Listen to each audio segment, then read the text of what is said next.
Hello guys, welcome back to my vlog.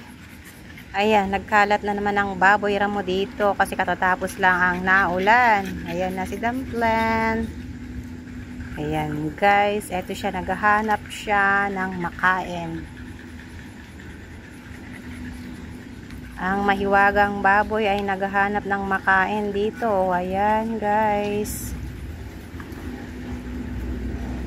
Napakahaba talaga ng nguso ng baboy ramong ito.